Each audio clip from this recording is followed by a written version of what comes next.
Lero panyaso voice box nzikane yokhudzidwa ikuyayamikira Aboni Kalindo kuti ngati kuli munthu mmodzi kumalawi kunoko amene amayika chilungamo kuchika pambalambanda mopanda mantha mosaopa ndi Aboni Kalindo aka the DC. Koma kuti mkuluyu akupempha kuti Aboni Kalindo pamene mugwira ntchito yanu yomenyera ufulu kuno ku Malawi chonde musakakamiza Malawi komanso azipani zina zotsutsa kuti azisapota chipani cha Democratic Progressive Party DPP kapena kuti akhale pa mgwirizano ndi chipani cha Democratic Progressive Party DPP. Ndi kumene kotu ndikulankhula kwa mkulu ameneyu ndipakamaliza timati mutuze maganizo anu mankhani imeneyi in the comment section below pompano pa Nyasa voice box. Madzuka bwanji kummawa kuno pa group. Utenga huu ndio wopita kwa Aboni Kalindo.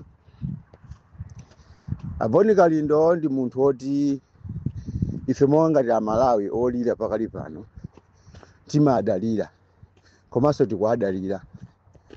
Ndi munthu yekhayo amene watsala amene olimba mtima amene alipo. Ndi munthu yekhayo amene watsala amene amachitenga chilungamo kuchika pambalambanda popanda kulandira ndalama.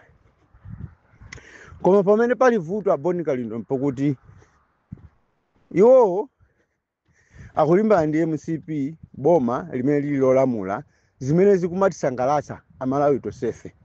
Chifukwa ngati pano pati kumaona mavuto mchifukwa cha MCP. Koma Aboni Kalindo ali ndi khalidwe loti azipani zinazi izi zotsutsa ngati izozo sizikuzipereka ku DPP zipani zimenezo zikukumana mavuto ndi Aboni Kalindo. Pakatipa a UTM ndi akabambe amaoneka ngati amalimbalimba kuti apange align ndi DPP. Aboni Kalindo ndi timu yawo achina Ntanyiwa achina Bakili Muloti TV pakatipa anagundika kutukwa na UTM. Akabamba atukonedwa left and right. Komano pano pazatembenuka zaoneka kuti a UTM aja ayamba kufewa ayamba kuzipanga align ndi DPP asiya. Chipani chimene chatsala chimene sichikufuna kuyenda ndi DPP ndi UDF. Panopa Aboni Kalindo ndi gulu lawo nawonso agundika left and right kutukwa na UDF. Posachedwa pompa a UDF anapita kumwambo umene unakonza boma okumbukira anthu 9 amene anamwalira. Tingoti atupere anapita kumeneko. Chifukwa chani atupere anapita kumeneko? Chifukwa mwambo uja anakonza ndi aboma amakumbukira anthu onse 9. Tsopano Aboni Kalindo panopa akuatukwana atupere nchifukwa chakuti sanakapezeke kunsipe.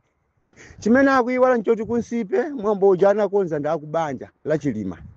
Amakumbukira Chilima. Nchifukwa zinthu zijana kapangira kwawo kwa Chilima. Komanso anapita kuchalichi kumene amapita Chilima. Aboni Kalindo akuiwala kuti mwambo umene nali kunsipe ndi wa Chilima si wa anthu onse 9. Mwambo wa anthu onse 9 anakonza ndi aboma umachitikira kunkhatabe. Ndiye wina aliyense amene anapita kunkhatabe pano akutukwa ndi left and right. Ndiye nthawi zina Aboni Kalindo timakudalirani ngati pali activist amene watsala ku Malawi amene wakhala akukana drama ku MCP ndi inuyo. Please sinthani khalidwe lanu. Musatengera anthu ku DPP chifukwa khalidwe lomweli ndi limene munapangaso 2020 kuyenda kumemeza anthu kuatengera ku MCP. Lero anthu akukumana ndi mavuto uko. Panonso mukubwereza chimozimozi anthu akukuuzani ku DPP kwa DPP afuna ungolosedwa. Panopa DPP even uvaisi safuna kupereka kwa wina aliyese. Panopa DPP china chiyo safuna kutenga paokha. Ndi anthu ngati afuna kutenga paokha mukanasi aende okha. Koma mukumatukwana zipani zina zonse ngati sizikufuna ukajoyina chani a DPP. Simukutamba sulaso kuti chifukwa chani a DPP akufuna uvaisi omwewo upresident omwewo china chilichonse omwewo. Simukunena yani. Ndiye please Aboni Kalindo sinthani khalidwe lanu timakudalirani. Zipani zonse za opposition zipase ni fair treatment. Musatenge mbali ya DPP. Otherwise anthu akutulukani.